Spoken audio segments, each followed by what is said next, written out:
Good morning, everyone. My name is Cynthia, and I will be your MC this morning. Today is our annual Eitaikyo service, which is a perpetual remembrance service for our former Windward Buddhist temple Dharma members and temple leaders that have passed before us. Without their hard work and dedication, we would not be where we are today. We will begin our service with the ringing of the kansho, or the temple bell, which signifies the start of our service. It is a deep and sacred ritual steeped in the ancient tradition. It is a calling of the people to come together to listen to the teachings, and also represents the gratitude and deep appreciation of the members, friends, and guests of our temple. Please remain quiet in your seats as the kansho is being rung.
An offering of flowers and light will be presented by Everly and Jet.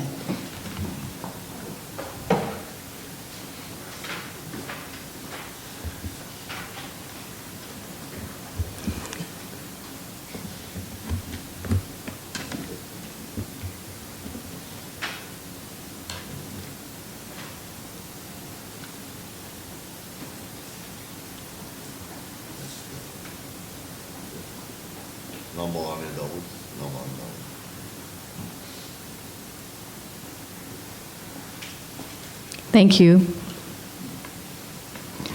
We will now have meditation followed by the chanting of the Vandana and Ti-Sarana in both the Pali and English languages, which is located in your red Jodo Shinshu service book on page 7. Please rise.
Please be seated.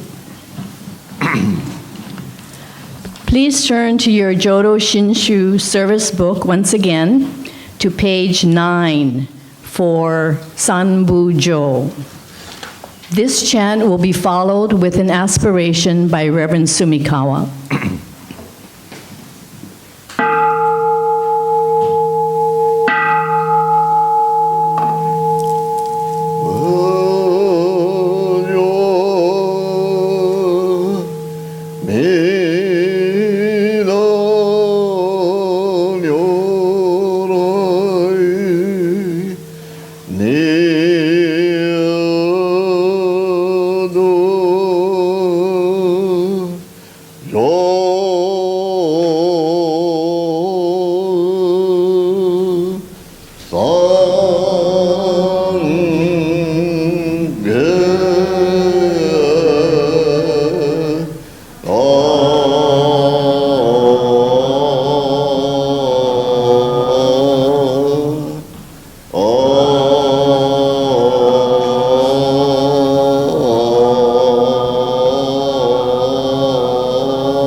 The presence of Amida Buddha, Shakyamuni Buddha, and all the Buddhas of the 10 directions to this Eitaikyo service.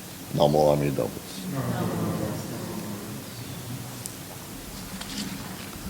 In the presence of Amida Buddha, the embodiment of great wisdom and compassion, we at the Windward Buddhist Temple have gathered together this morning to observe the Etaikyo perpetual memorial service in remembrance of our deceased loved ones.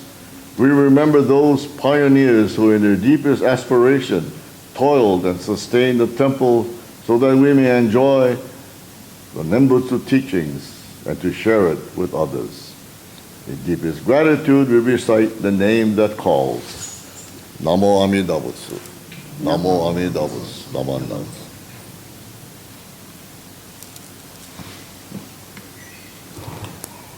Please turn to your red service book, page 112, for the Sutra, Praises of the Buddha.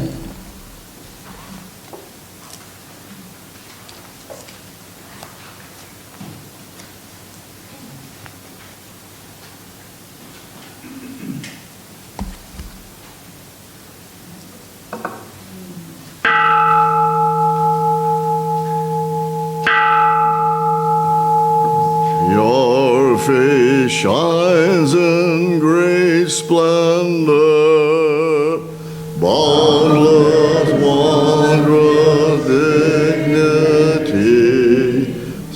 Judge the greatness of your light beyond all comparison. Brightness of the sun and moon, and the shining money jewels, when compared to your brilliance, seem to us like blackest ink. Tathagata's countenance transcends all comparison. The great voice of awakening resounds through the 10 quarters. Your precepts, learning, effort, meditation, wisdom are virtues beyond all compare, ultimate, supreme, and rare. Your deep meditation has fathomed all the Dharma sea, to the limits and the depths of all things the Buddhas teach. Ignorance, anger, and greed, the world-honored one has none. Like a lion among men, measureless your great virtue, vast are your great virtuous deeds, wisdom deep and so sublime. Your radiant luminous light shakes all the world's foundations. When I become a Buddha, equal to the Dharma King, I will transcend birth and death, liberating all beings. My giving disciplined mind, precepts, patience, and effort, meditation and wisdom shall be supreme, unsurpassed. I will attain Buddhahood, everywhere fulfill my vow, bringing to all those in fear great peace and tranquility. Though there are myriad Buddhas, beyond measure, beyond count, and great sages numberless, like the grains of Ganges sands, I will honor each of them, equally accepting none. Even more importantly, I will seek the supreme way, even though all Buddha worlds are countless as Ganges sands, even though all lands and realms are boundless without measure, yet my light shall reach them all and illumine every place.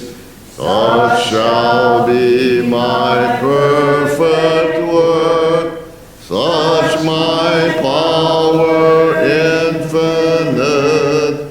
When I attain Buddhahood, my land will be first and best, place of practice transcendent, its people sublime and rare, land equal to nirvana, beyond all comparison, with pity for everyone, I will carry all across, all who come from 10 quarters to be born into my land, to attain pure joyful mind,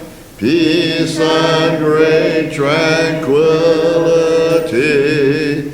Be my witness, Buddha, please confirm my sincerity. Now that I have made my vows, I will strive to fulfill them.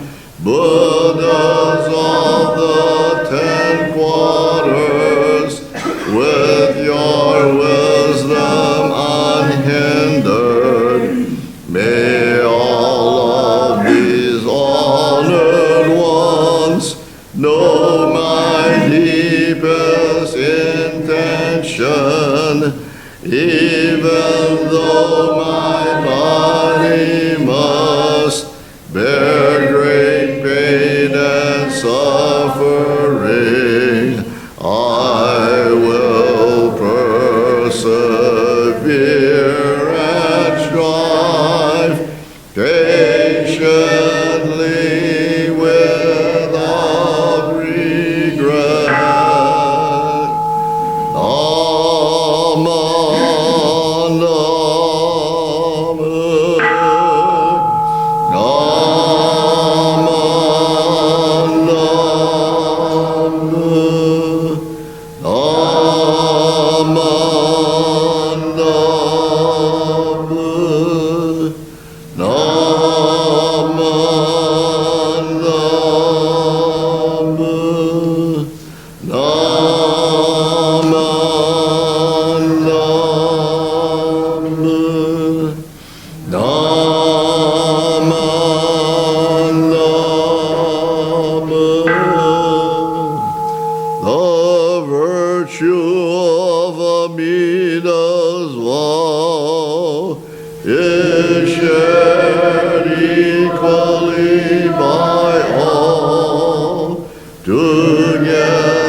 Please refer to page 4 in your same service book for the recitation of the Creed. Please rise.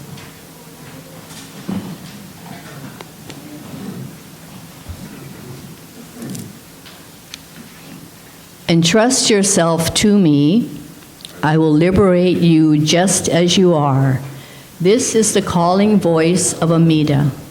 My blind passions are embraced in the Buddha's awakening.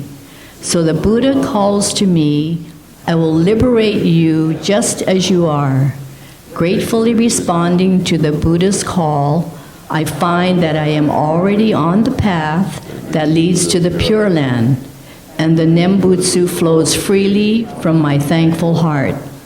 It is due to the guidance of Shinran Shonin and successive spiritual leaders who have transmitted the teaching to us today.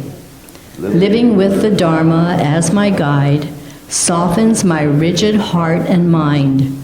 Gratitude for the gift of life I have received frees me from becoming lost in greed and anger and allows me to share a warm smile and speak gentle words.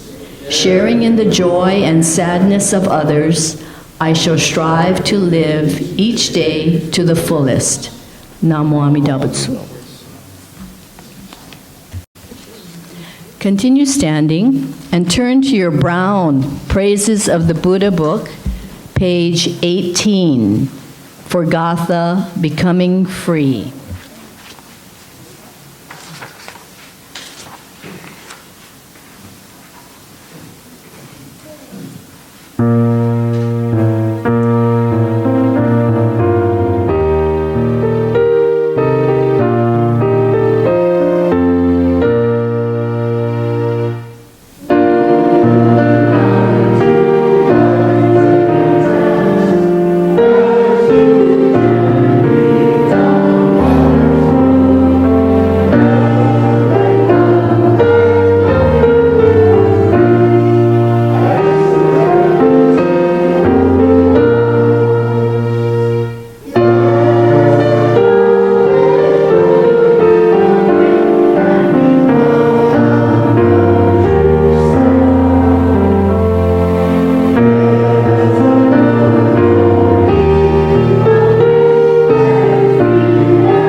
Please be seated.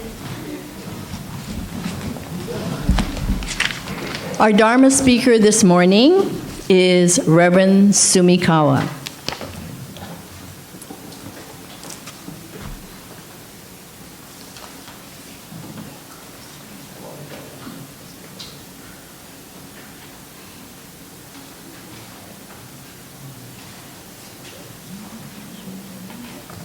Good morning, folks. Good morning. Remember me?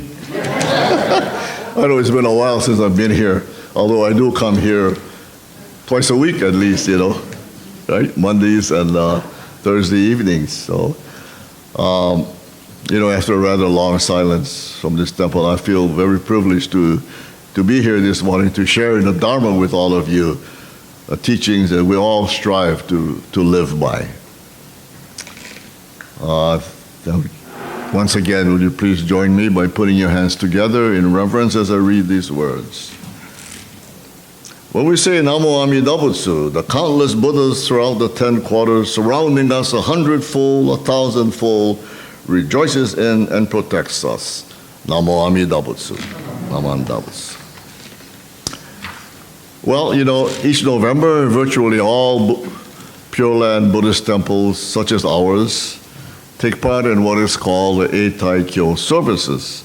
And it is a memorial service that was mentioned for people who have handed down the teachings of the Buddha to us. Etaikyo is defined as a perpetual sutra chanting service, where Eitai means perpetual, and Kyo, of course, means sutra, or the teachings of the Buddha. So this service in Hawaii is especially meaningful to us. The Issei, the first generation people, the immigrants who worked so hard on the plantations and brought their religion here with them, also had the aspiration to continue the Buddhist teachings to their children and other descendants, the grandchildren, great-grandchildren, and so forth. It is because of this aspiration that we are able to share the teaching to all people here in Hawaii and beyond. Shinran, the founder of our tradition, wrote, "May the teaching spread and may there be peace in the world." It was originally established by the followers of the Buddha, who wished that the Buddha's teachings could continue to their descendants, as I mentioned. And so in observing this Etaikyo services, then they established a fund for maintaining their sangha, or their temples. In our Jodo Shinshu, or Pure Land teaching tradition, it is said that the 14th head of the Honganji, Jakunyo, during the Edo period, around 1679, began this Eitaikyo observation.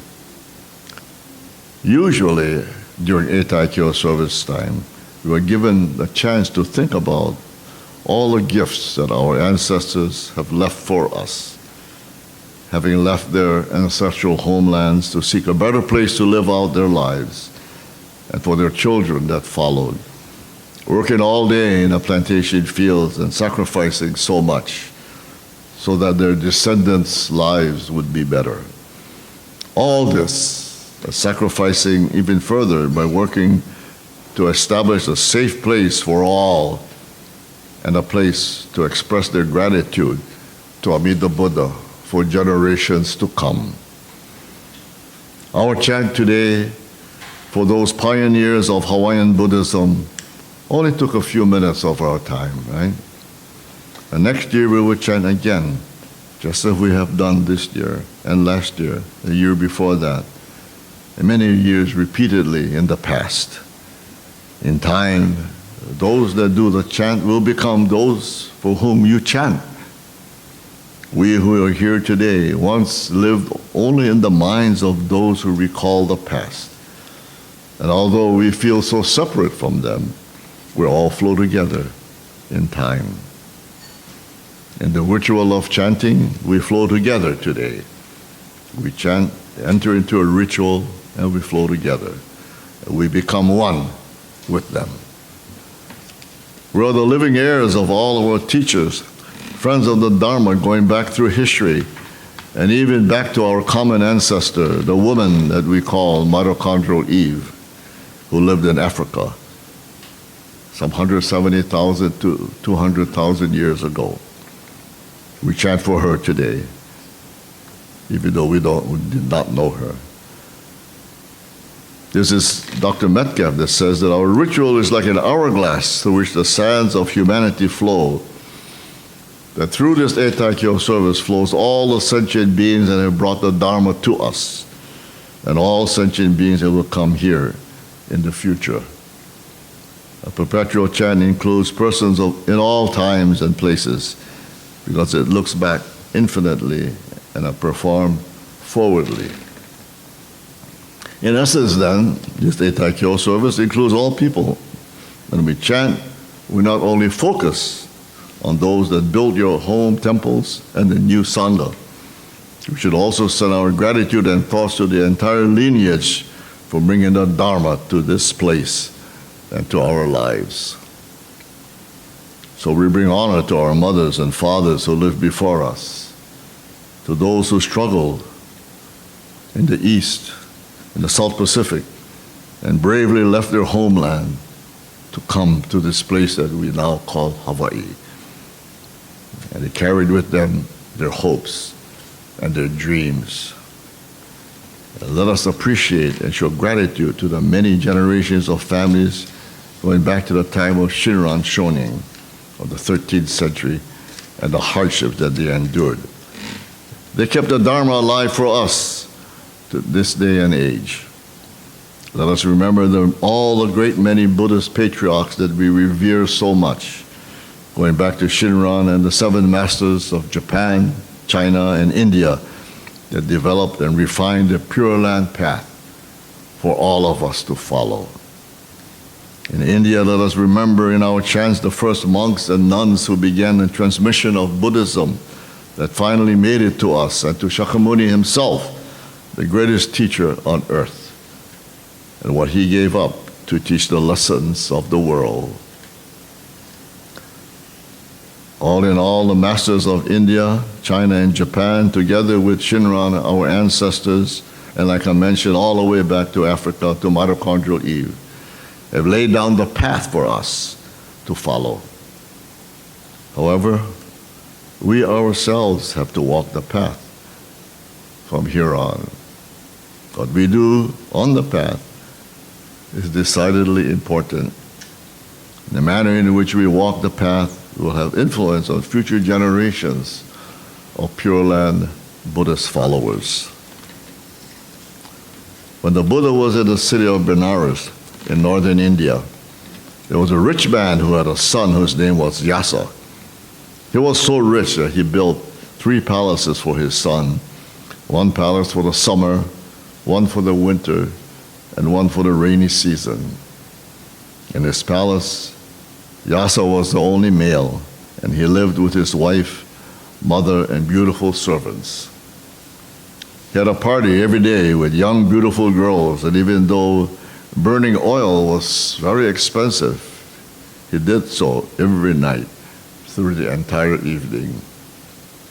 One night he awoke from his sleep and looked around him. He saw that the young, beautiful girls were all sleeping. One was sleeping on a musical instrument. The other was snoring. And another was drooling. And one was talking in her sleep. When he saw that scene, he thought that it was like a graveyard. He felt that it was ugly. Even though he had a fulfilled life materialistically, he had a question. Is my life really like this? He decided to leave the palace, and he walked to a place called Deer Park, where the Buddha lived. The Buddha called to him, "Come here," he said.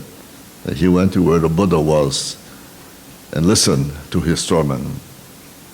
Meanwhile, back at Yasa's palace, his mother and his wife realized that he was not at the palace, and so they called his father. The father organized a search team to look for Yasa, and they found his gold sandals at an entrance of the deer forest. Eventually, Yasa's father also found the Buddha in the forest, and he too began to listen to the Buddha's sermons. Yasa's father was very impressed by the Buddha's talk.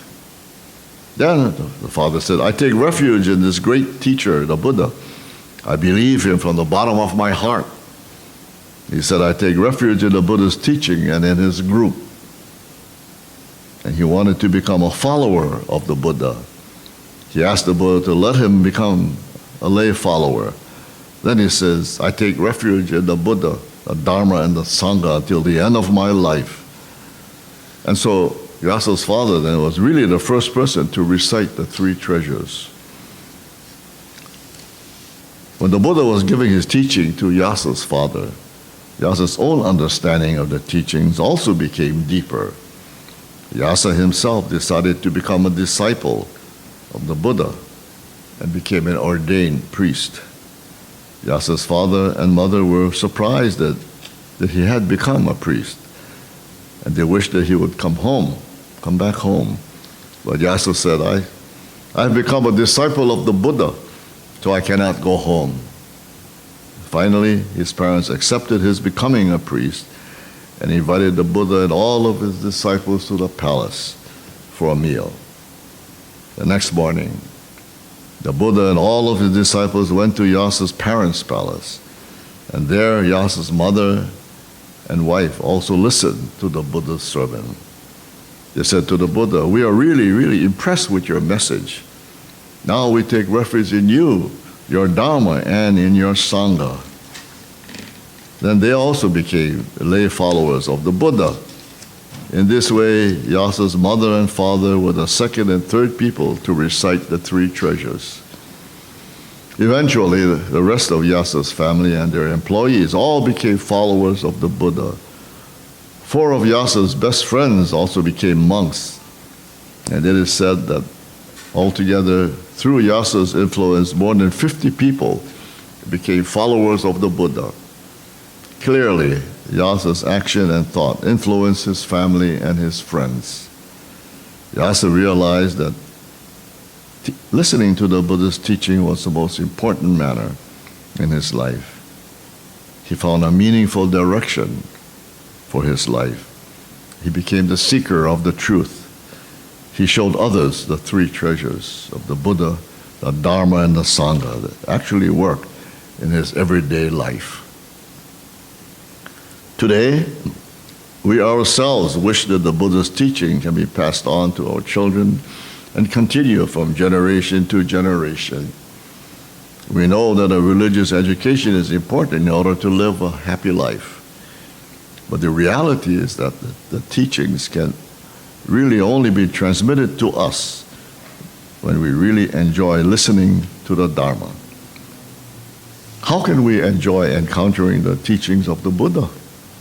I think that when we really encounter the Dharma, we are actually encountering our own true self. We are seeking deeply into our being beyond the normal veil of our ego. I think that this is the enjoyment of listening to the Dharma. Also, when you really enjoy it, then you naturally want to share it with others. In the same way, when you discover some delicious food, you want to tell somebody about it and perhaps share it with them. When you eat delicious foods together with friends or your family, you feel that the food is somehow even more delicious. And you feel the joy of sharing. It is the same way with the Buddha's teachings. You find the joy of discovering your true self, and you want to share your experience with others. This is the real meaning of Etaikyo. We just need this spirit in our heart and in our daily lives. The Buddha has really shown us the way, even in the simplest of ways. For example, the Dharma says to recycle. That sounds simple, right? But what is recycling, basically? It shows respect and gratitude for the gifts of creation. It is our debt to the world, and yet sometimes it's so much easier to just dump it. One year at the Dharma School conference on the island of Kauai, we were shown how an empty plastic water bottle can be used to make a toy like a windmill, for example. One of the most irritating things nowadays are the telemarketers that call constantly. And so the temptation is to say a few choice words to them and hang up the phone with a slam. But the Dharma says that this is just some poor fellow or lady who had to take a miserable job just to make ends meet. The Dharma says that this is a profound lesson in interconnectedness and compassion. To inspire us to live the Dharma, there's this myokoning, a wonderful people of the Dharma who, many of them were illiterate, and yet they lived the teachings. In the middle of winter, this person by the name of Isa, freezing in his storehouse after his house burned down, wrote this poem. Thanks are due to the snow on the quilt. It too comes from the Pure Land. We should all strive to live this way in gratefulness. We become teachers, embodying the Dharma. we live the Dharma. This way, each and every day is lived in Etaikyo. When we live this way, our lives become the Dharma, and our actions become the sutras that we chant. And so, thank you very much for listening this morning. Thank you for the opportunity once again to share the Dharma with all of you. Have a great rest of the day and beyond. Namo Amida Butsu. Amanda Butsu.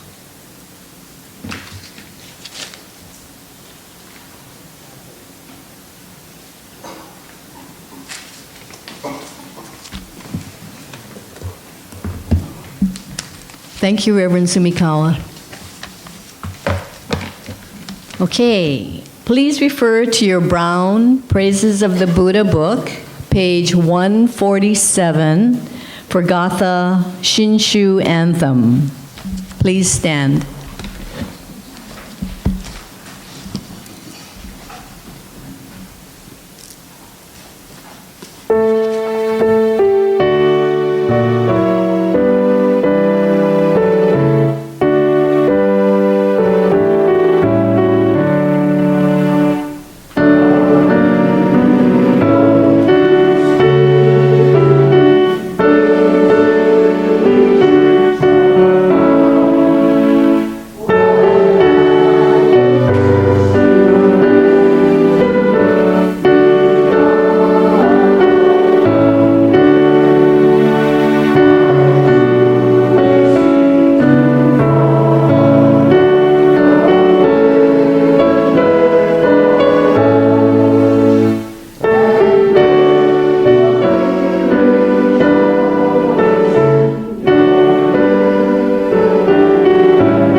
Please remain standing for the Nembutsu, which can be found in the red service book on page 135.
The mind of compassion knows no bitterness, no judgment, no good, no bad, no right, no wrong, no you, no me. Only the wish for all beings to be happy. Namo Amida Butsu. Namo Amida Butsu.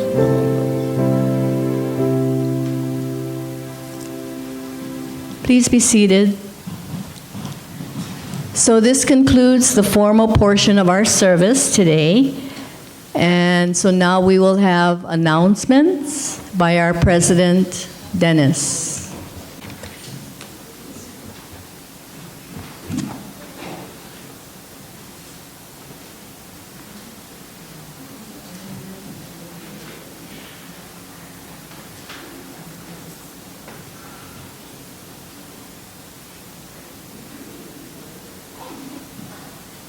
Good morning, everyone.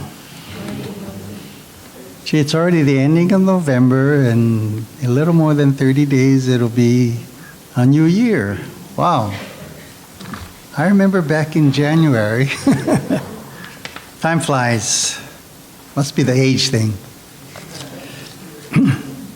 Thank you, Reverend Bert, for your presence and our message today. Thank you, Cynthia, for being the MC. Thank you, Merle, for being our greeter. Thank you, Joy, for playing the piano. Thank you, Lisa, for ringing the kansho. And of course, Ryan, for videoing our service today. Today's refreshment is being provided by Team A, led by Lisa. And we do have a guest today, Troy Mercado. He's taking a class at the University of Hawaii. His professor suggested he visit us, so please stand. Okay. Welcome. If you have a lot of questions, Reverend Bert is the perfect person to... You have time for a class? Okay, announcements. Thank you to everyone who donated food items for our food drive that we provided to the Hawaii Food Bank. We donated a total of 195 pounds of food and $25 in cash. There won't be a service next week Sunday. Instead, you are encouraged to attend the Hawaii Buddhist Council Joint Bodhi Day service at the Nichiren Mission of Hawaii. You can find more information on the flyer that's posted on the bulletin board. Our next service back here will then be December 10th, the second Sunday in December, which will be our first family service. We will be having our annual general membership meeting immediately following the service. Sorry, but we won't be having the usual intergenerational activity, and we won't be serving refreshments. After the meeting, we'll have a luncheon for members at the new Mui Kwai Chop Suey restaurant. I do have a sign-up sheet in the back there. If you haven't already signed up, please do so. We want to check the count and get the right number of food. So please sign up. Muelili Honganji is a special project. I guess it's called the Maui T-shirt project. All proceeds from the sale of T-shirts will benefit Hompa Honganji Mission Hawaii and the community of Maui and Lahaina Honganji Mission for ongoing relief efforts. So this is the T-shirt. Yeah? White lettering with the pink rose? Huh? Oh! My eyes are deceiving me. Pink konu, turtles. Very nice. I'll leave this on the back table, so take a look at it. I guess I'll do like a sign-up sheet. The T-shirts are $25 from size small to extra large, $27 for extra large. Okay, so what I can do is take your order, collect your money, and I can pick them up and get it delivered another day. I think I'll probably finish the ordering on the 10th. So You can decide today. If not, you can always decide when we come back on the 10th of December. Okay? All right.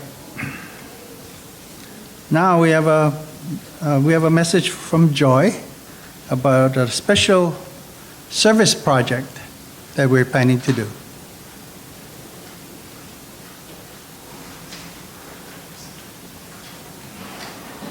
Hi, everybody. So our holiday project this year will be supporting the Kikyoka Aina's Laulima Giving Project. And I have flyers for everyone. It's been a little update since I sent Ryan the slides. There's another QR code, another link. We have adopted a family of 7. There's mom, dad, and 5 daughters. We don't really get a choice. The organization gives us a family that we request. And then, so I have information on the flyer, but the family did request, they had a list of things that they would like, but then I also added suggested things because I've been working with these adoptive family organizations for a while. And so I just kind of put even if you don't see it on the list, doesn't mean you can't get it. So if you feel like you find something that the family might appreciate, you're welcome to also donate that. And if you don't want to shop, then you're also welcome to make a monetary donation, and I'm sure we can purchase some things on your behalf as well. And so for the priority is given to the children. However, we do also like to donate to the parents and to the household. So I have that, and I have a sign up. I have a paper sign up on the check-in table, but my main sign up is going to be digital. So everyone who writes on that, I'm going to transfer it to my digital sign up, which is linked on the back. And so you can always log into this spreadsheet online and see, because maybe today you don't know what you want to donate, but maybe as you're shopping, you're like, oh, okay, I want to get this. And if you have trouble logging in to the site, you can always call me and I can input it for you. We ask that all the donations be brought. We'll have a box or something, a collection box brought to the temple by December 10th, so it gives us a couple weeks. If you can't bring it on a Sunday, I'll meet up or pick it up from your house as well. So I have my number on there. You can text or call me anytime is convenient for you. And then please don't wrap the gifts. They need to see what they receive. The organization needs to inventory what they receive. And then I realized I didn't put it on the form, and I'll add it in, but if you would like a receipt for your donations, I just need an estimated, I'll need some information from you if you need receipts. So I'll put in that information too, or you can let me know if you need that for tax purposes. And then make sure when you get a chance, read the back. It's the story of the family. I believe it's written through, via an interview with the mother, or with the parents through their case manager. So please check it out. And again, the links to the back are the link to the digital flyer, which I might edit a little for those of you who have internet access. And also the right side is the link to the sign-up sheet. Okay, thank you. Oh, we'll also email this out. Yeah, thanks.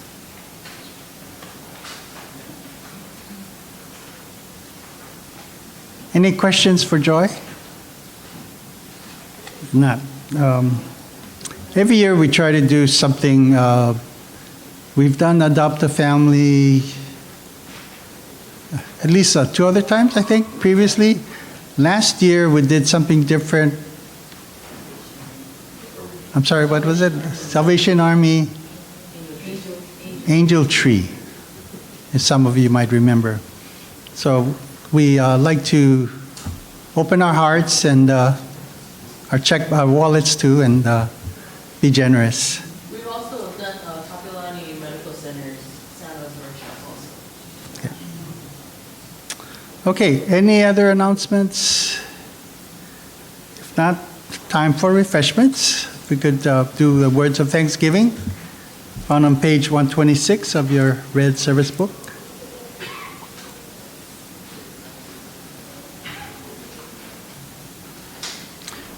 We are truly grateful for this wonderful food, a gift of life. May we share its benefits with all beings. As we partake of this food, let us remember amid Buddhist compassion which surrounds all people and all forms of life. Namo Amitabha Butsu. itadakimasu. Thank you, everyone.